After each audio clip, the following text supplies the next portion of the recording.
in front of me is a package I've got, and in this package is one of, well, it'll be our newest artifact for the museum, and I am so excited about this. It is something that I never thought, well, it's just so out there for us, and but on par with us too. So I'm excited to be able to show this to you. I'll be seeing it for the first time in person too.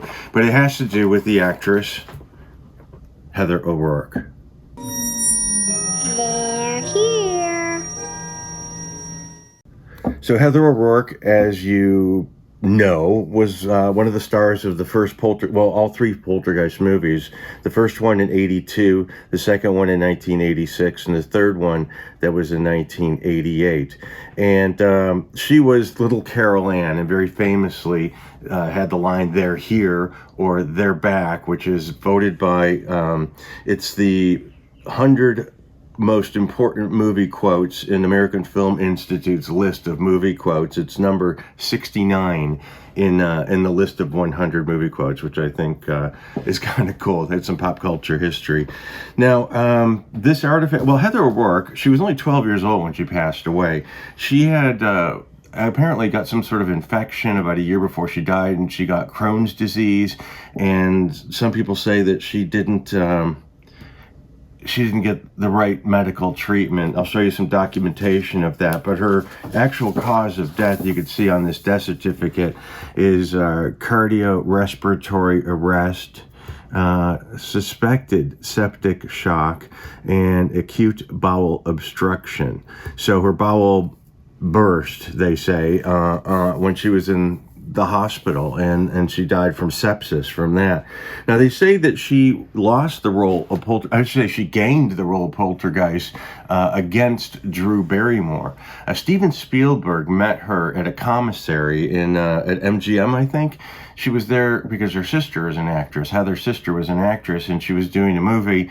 And according to legend, Steven Spielberg approached her in the cafeteria and said, you know, "What's your name?" She says, "My name is Heather O'Rourke, but I can't talk to you because I can't talk to strangers," or something to that effect. And the other, so the one story says he came back an hour later and offered her the role of Carol Ann in the Poltergeist movies. Another one says that when her mother came back to the table, they talked a little while, and then he offered her the role the next day. Either way, she became this iconic little girl in the Poltergeist films. So yeah, in June of 1987, she had completed filming Poltergeist 3, and if you saw that movie, she didn't look terrific in that movie, and it had something to do with the Crohn's disease, probably. She had to have been healthy enough to be insured by the company, because they make you do all kinds of physicals and stuff like that. The production company does. She has to pass certain tests, and also there were medical personnel on hand if she had any issues. But it was the night of January 31st, 1988. She claimed she didn't feel well. She crawled into bed with her parents. She woke up throwing up, so much so her mother gave her Gatorade that was supposed to soothe her stomach. The next morning she got up and still complained of feeling bad. Her feet and fingers were swollen and blue. Her mother tried to give her some toast to eat, but Heather complained that she couldn't even swallow. Her mother was going to call the doctor, but Heather actually passed out, and the mother called 911. By the time paramedics arrived, she was in shock. One of them asked if she was feeling bad. She said, "A little." That was her response. And on the way to the hospital, her mother told Heather, "I love you. I love you too." They say that were Heather's last words were, "I love you too," to her mother, which is quite sweet. So many people wish that that would be the case when it comes to people that are special to them pass away. So the doctor suspected it might be a bowel obstruction and rushed her into surgery, but they were too late. She died on the operating table at 2:43 p.m. Her intestines had burst. She died from the infection. She was only 12 years old. I find that really interesting because I thought infections take a long time to sort of cultivate, or I don't know what the word would be exactly, but to the fact that that happened and she died from the infection, it's like people that die from their appendix bursting. It happens immediately, and I always thought infections took time, but apparently that's just not the case. And now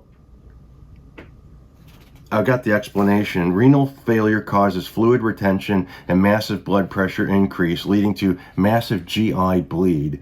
which it just, my friend Scott said it just blows wide open, which leads to a severe hypotension from the subsequent bleeding, which leads to ischemic cardiomyopathy. The heart does not get enough oxygenated blood, and that's it, done. So this is an obituary that I clipped back from 1988. You can see I used to clip obituaries and put the dates on them and everything. It's Chicago Sun-Times when I was still living in Chicago.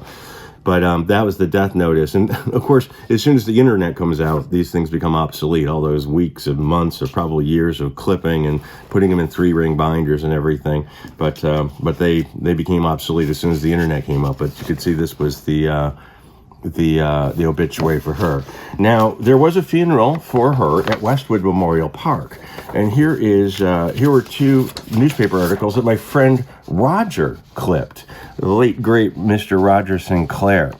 And she was buried at Westwood Memorial Park. That's in Westwood, Los Angeles, technically right off Wilshire Boulevard. And this cemetery is so expensive to be buried in. I mean, there's Dean Martin now. There's Marilyn Monroe there. Dominique Dunne, who was Heather's co-star, who was murdered by her boyfriend. She's there too, which lends, the whole Poltergeist curse that they said that happened, which I think is, anyway, I don't believe in it personally. I don't. But something that's very interesting to note in this particular article, one of her pallbearers is Henry Winkler. Now, Heather was in a lot of television programs during her career. And she also did commercials. She did like a McDonald's commercial. She was on the box of a Barbie doll, actually, as a model. And Henry Winkler, she was in Happy Days, a few episodes of Happy Days. And Henry Winkler did an interview not that long ago. Well, I shouldn't say this, probably 30 years ago now. And he was asked about Heather O'Rourke, and he said something that was really odd. Heather O'Rourke, who played her daughter, committed, or was killed by some strange thing happened there. They said that she died from, bad flu.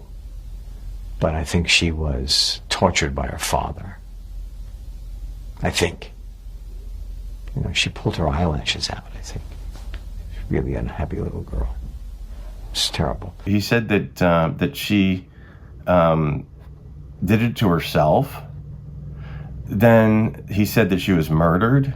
Then Henry Winkler says this, and then he says that he was her father was abusing her, and she was plucking out her eyebrows or eyelashes or something. It's a very interesting story because I think he got her confused with Judith Barcy, who was extremely abused by her father. There's a big plane going over right now. We're on the pathway to the Palm Springs airport, so it's okay, so he's gone. But Heather O'Rourke, he said that she was murdered. He says that she was abused by her father, and I do believe that he got her confused with Judith Barcy, who was abused by her father, who ended up burning her and her mother, and then offing himself in this house in the San Fernando Valley. So he might have confused her, but there's a story going around that's really, I can't really tell you the story because this video will probably be taken down or something like that. But terrible things, they say, happened to Heather O'Rourke. Now, her families come out and say, this is not true. Now, we do know, like, certain situations have come up, like Corey Feldman, like Jeffrey Epstein, like Michael Jackson, where questionable behavior has been found to be true. And so I wouldn't dismiss it completely. But there are stories about a satanic cult. There are stories of very rich men who did really bad things to children. And that the rumor is that this happened to Heather, and she died of a complication from that kind of abuse. And the story's out there. You can find it pretty easily, I think. And it's been supposedly disproved. But then they said stuff about, there isn't a secret island where men go to, have relationships with younger girls. That's true. So when they say, no, that's nonsense, that's just not always nonsense. But anyway, unfortunately, that incident has sort of put a cloud over Heather O'Rourke's death. But what's interesting, Henry Winkler was one of her pallbearers. Something I just find curious. She's buried at Westwood Memorial Park, where all these other people, the Gabor sisters, Eddie Albert's there, Dominique Dunn, Natalie Wood, Bob Crane, now Farrah Fawcett, Rodney Dangerfield. All these people are buried there. It's expensive. The crypt, or there's ground space in front of Maryland, and I know like 15 years ago it was going for $450,000.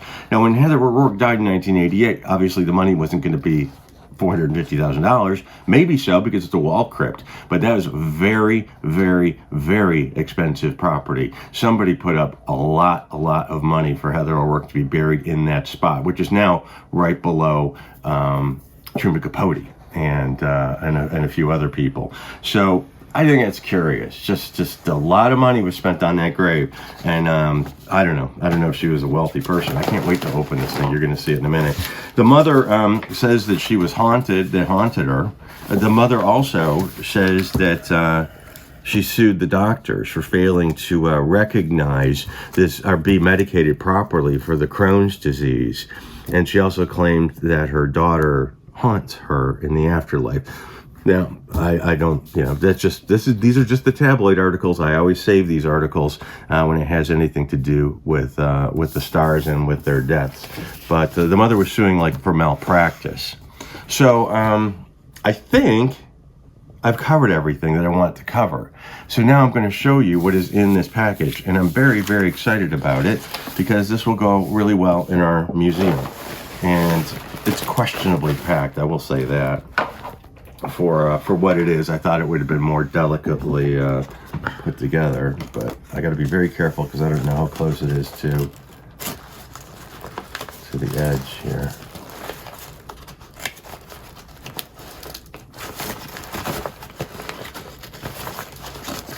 I don't want to take the chance of ruining it or damaging it.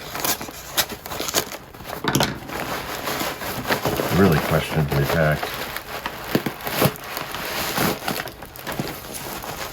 for such a wild little artifact. But this artifact came directly to the person I obtained it from Heather's mother back in the day. I guess that after Heather died, her mother and her family were selling off some of Heather's things. Here's a photograph of Heather O'Rourke. And she's wearing a Native American costume that her mother made her. And when they were, sort of liquidating Heather's estate, maybe they needed to raise money or whatever, this became available, and that's what this is. This is the costume that Heather is wearing right here. Now, her mother wanted to keep the headband with the feathers.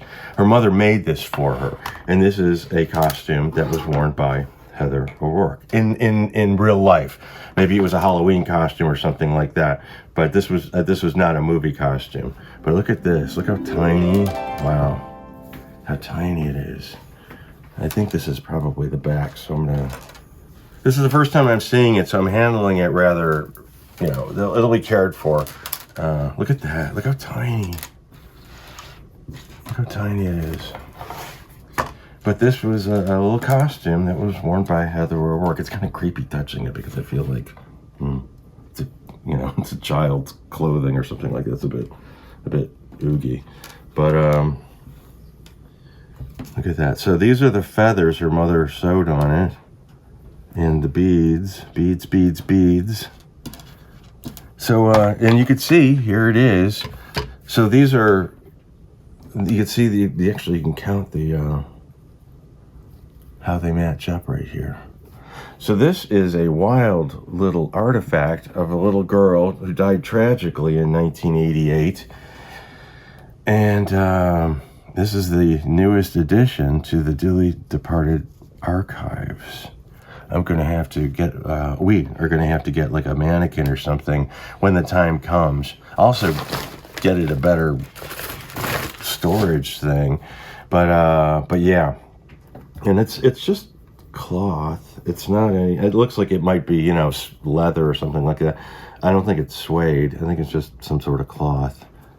But a lot of work went into this with the beading and the feathers and stuff like that. That's really wild. So there you are. Little Carol Ann. And that's on her tombstone, actually, or on the plate that's on her crypt. It says Carol Ann from Poltergeist 1, 2, and 3. So rest in peace, little Heather O'Rourke. What a sad story. And she's a cute kid. And she will be represented forever in the Dearly Departed Tours archives and one day a reopened museum.